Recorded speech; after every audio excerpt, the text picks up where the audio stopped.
Alright, what's up everybody? We're back with another edition of Everyday Hoops. Hope you guys are having a good one. Today we have episode 11 of season 2 of the Look-In series.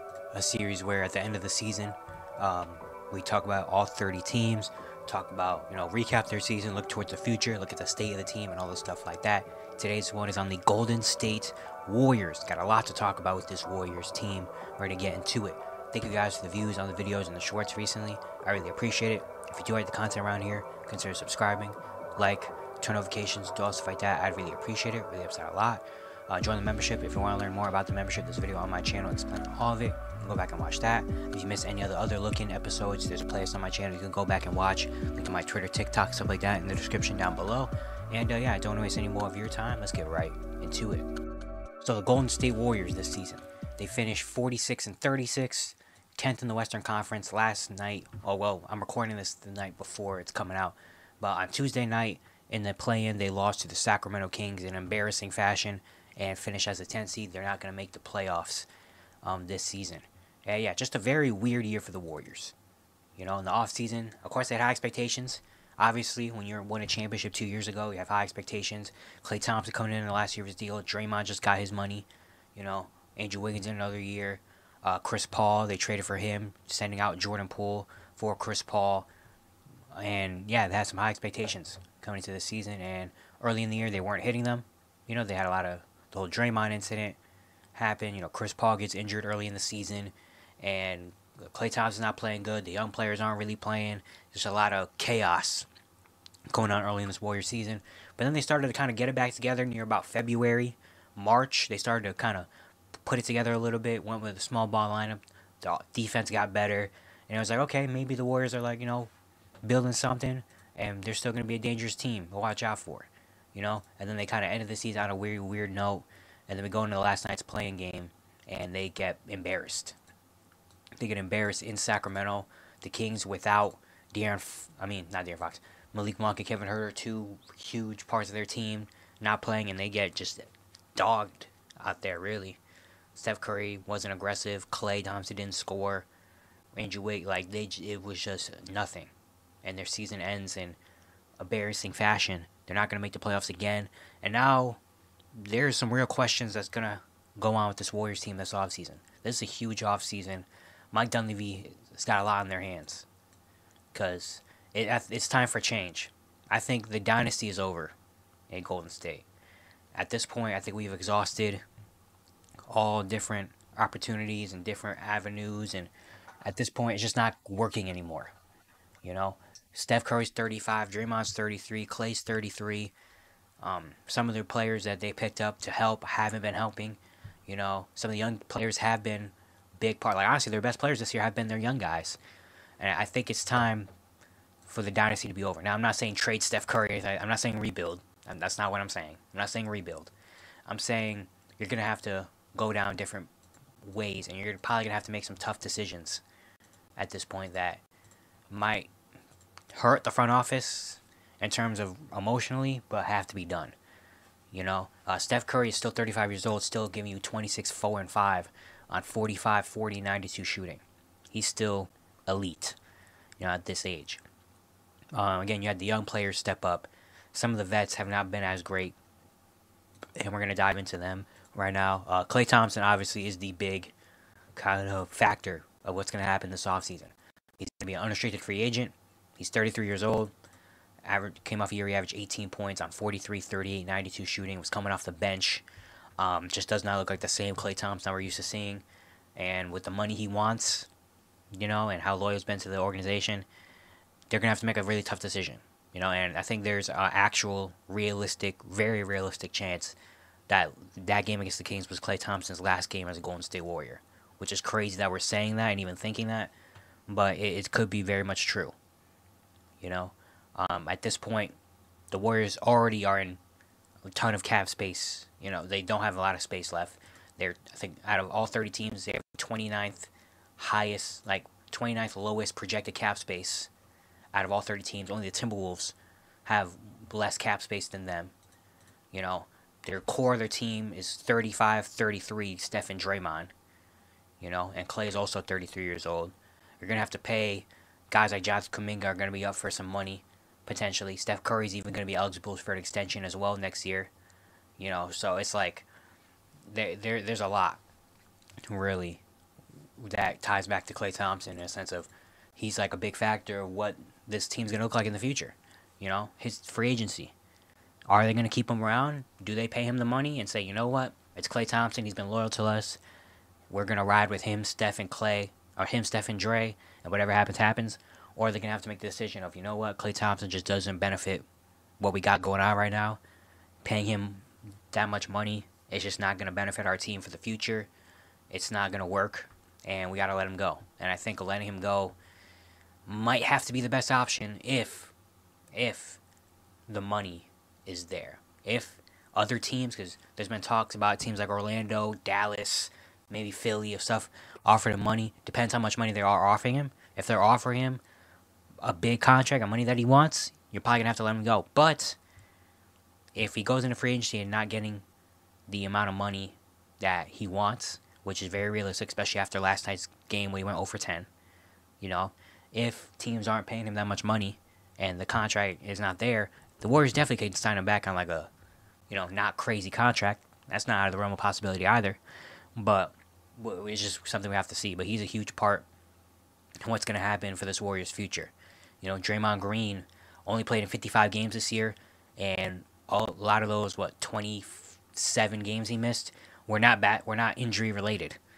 They were like himself personally going out and doing things detrimental to the team in terms of putting people in headlocks, hitting people for no reason, doing all the stuff like that. Which is another conversation that we have to have with Draymond Green of just saying, you're too valuable to this team to be doing that. It's been said so much time, especially in the last couple of years where he's had so many incidents. The Rudy Gobert, the Yusuf Nurkic, punching Jordan Poole. Like, he's had so many of these incidents that it feels like a broken record at this point. But it's just like, you can't be doing that. If Draymond Green doesn't miss those 20 these games due to suspension or anything, the Warriors are probably in a lot better position. Like, that's how fundamental Draymond Green is to this organization. He has to be better. Andrew Wiggins. I don't know who this guy is, because this guy isn't Andrew Wiggins. This is not the Andrew Wiggins that was the second best player on a championship team in 2022. That was one of the best role players and got a 4-year, $100 million contract. That's not this guy. I don't know who this guy is. This is not Andrew Wiggins. I don't know where that dude went. He averaged 13 points this year, 4 rebounds, 45, 35, 75 efficiency. He was bad. And he still has, after this year, 2 years left. He's going to pay $26 million next year, $28 million in 2026, then a $30 million player option in 2027, which he's probably going to take. So he's going to be on the books for the next 3 years. And with the way he's played the last 2 years, I don't think you can keep him around either. I think he has to get traded. To who and who's going to take on that money, I don't know. But you might have to find something. Because I don't know what happened to Andrew Wiggins, but this is not the Andrew Wiggins they signed up for. Chris Paul is 38 years old. He's okay, but he's on a non-guaranteed contract next year. He's probably not going to be a Warrior. And you traded Jordan Poole for him. That's just, yeah. And then after that, you have a bunch of nothing really on this team. Kevon Looney lost his spot in the lineup. Gary Payton II can't stay healthy. Dario Saric is there, I guess. But honestly, really, it's been the young players that really made this Warriors team better.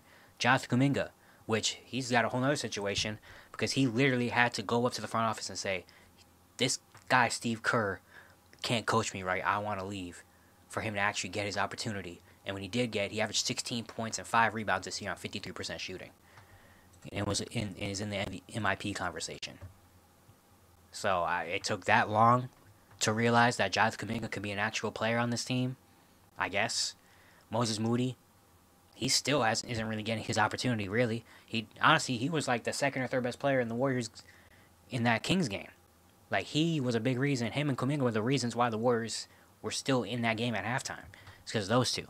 And Moses Moody, I think, to me, still isn't getting the opportunity that he should. Their rookies were amazing. Brandon Pajemski came in and took Klay Thompson's starting spot. Think about it. Brandon Pajemski took Klay Thompson's starting spot.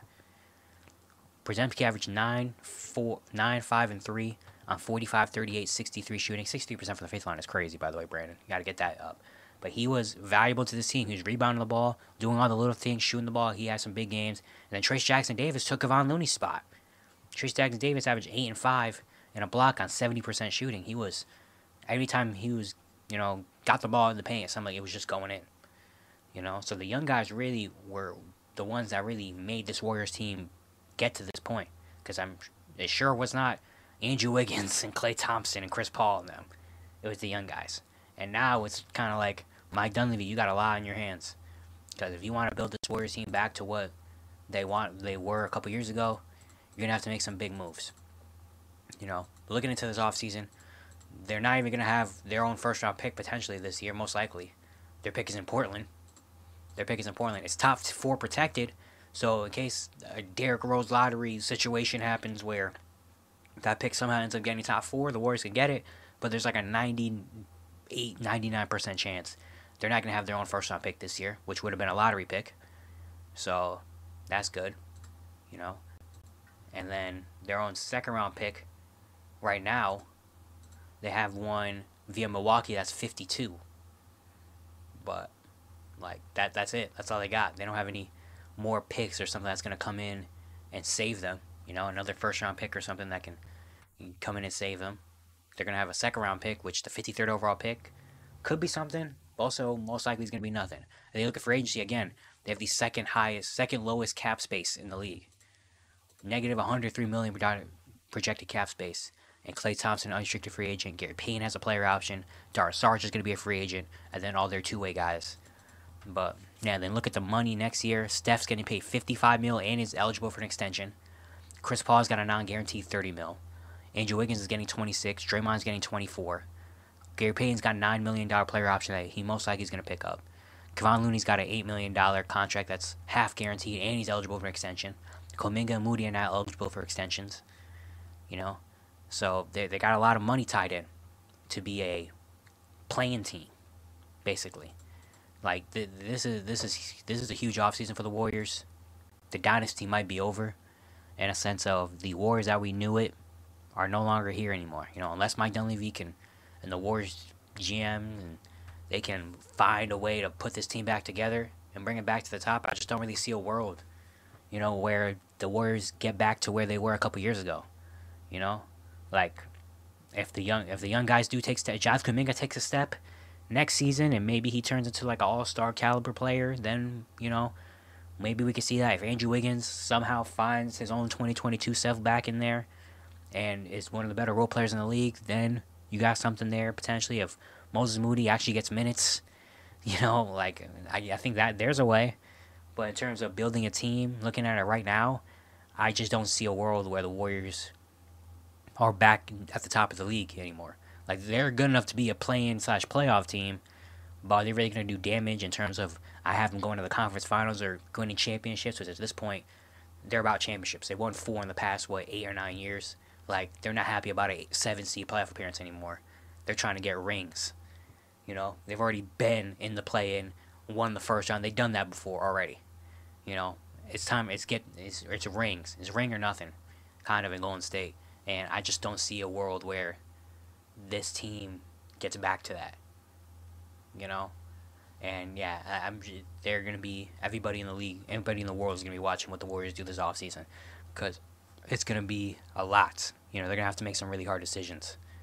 And yeah, it's gonna be it for today. Hope you guys enjoyed. Once again, enjoyed the content. Consider subscribing, turn notifications, so also like that. I'd really appreciate it. Really helps out a lot. If you missed any of the other looking episodes, you can go back and watch those as well. And yeah, I'll see you guys tomorrow.